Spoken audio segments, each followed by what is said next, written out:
Students, elevator চ্যানেলে আমি তোমাদেরকে ওয়েলকাম জানাচ্ছি। যারা এবছর 2023 সালে ওয়েস্ট বেঙ্গল জেকা এক্সাম পাস করেছো, যারা র্যাঙ্ক করেছো, এবং যারা তোমরা এবছর এমসিএ ফার্স্ট সেমেস্টারে অ্যাডমিশন নেবে, এবং পার্টিকুলারলি আমি বলছি যারা ধরো ম্যাকাউট ইউনিভার্সিটি আন্ডারে অ্যাডমিশন নেবে, তোমাদের এমসিএ ফার্স্ট সেমেস্টারের যে সিলেবাস আছে এটা কিন্তু যথেষ্ট বড় সিলেবাস। এবং এবারে কি হবে, এবারে তো আমাদের সেপ্টেম্বর মাস প্রায় হয়েই গেল, অক্টোবর নভেম্বর ডিসেম্বরে পরীক্ষা হবে কিনা সেটা আমরা আদৌ বলতে পারছি না, ফার্স্ট সেমেস্টারের পরীক্ষাটা হবে কিনা আদৌ বলতে পারছি না, কিন্তু তা হলেও ডিসেম্বর মানে আমাদের ডিসেম্বর নভেম্বর অক্টোবর এইগুলোতে কিছু ফেস্টিভ্যাল সিজন থাকে। তো সেই সিজনগুলোতে কি হয়, কলেজ ছুটি থাকে, স্বাভাবিকভাবে আমাদের ইনস্টিটিউটও ছুটি থাকে যারা আমরা প্রাইভেট পড়াই।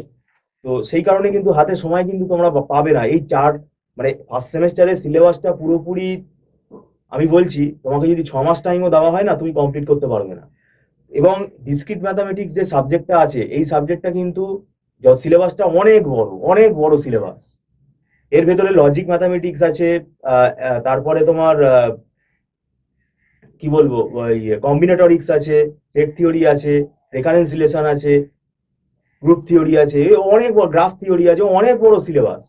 এই সিলেবাস কিন্তু হাতে ধরে কেউ যদি তোমাকে না করিয়ে দেয়, হ্যাঁ কিছু কিছু স্টুডেন্ট তারা হয়তো ব্রিলিয়ান্ট, তারা নিজেরা পড়ে হয়তো বুঝে যায়, সেটা ঠিক আছে, কিন্তু কিন্তু অঙ্ক, কিন্তু হাতে ধরে তোমাকে শিখতে হবে, না হলে কিন্তু মুশকিলে পড়তে হবে।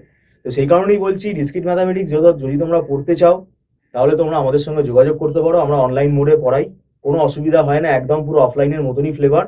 এবং খুব বেশি দেরি তোমরা করো না যদি যোগাযোগ করতে চাও।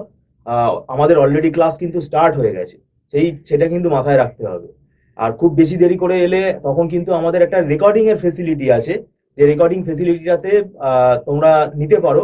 সেখানে আমাদের যে কোর্স মানে মান্থলি যে ফিস সিস্টেম, সেটা থেকে কিছুটা ডিসকাউন্ট হয়ে যায়, যেহেতু ওটা লাইভ হচ্ছে না। আর না হলে আমাদের কিন্তু লাইভ ক্লাসটাই কিন্তু ম্যান্ডেটারি, লাইভ ক্লাসই করতে হয়। তো এটা ফেসিলিটি গুলো আছে স্টুডেন্টদের ক্ষেত্রে, আমি সেই জন্যই বলছি যে এই ডিসক্রিট ম্যাথামেটিক্স যদি তোমরা গাফিলতি করো, সাপ্লি চলে আসলে কিন্তু খুব মুশকিলে পড়তে হবে। কেননা প্রত্যেকটা সেমেস্টারে কিন্তু অনেকগুলো করে সাবজেক্ট আছে, প্রায় অ্যাভারেজে 5-6খানা করে সাবজেক্ট আছে। তার মধ্যে যদি সাপ্লি পেপার অ্যাড হয়, সেটা সত্যিই খুব দুঃখজনক ব্যাপার হবে কিন্তু। তো সে কারণে বলছি যদি তোমরা ডিসক্রিট ম্যাথামেটিক্স পড়তে চাও তো আমাদের সঙ্গে যোগাযোগ করতে পারো। Thank you so much.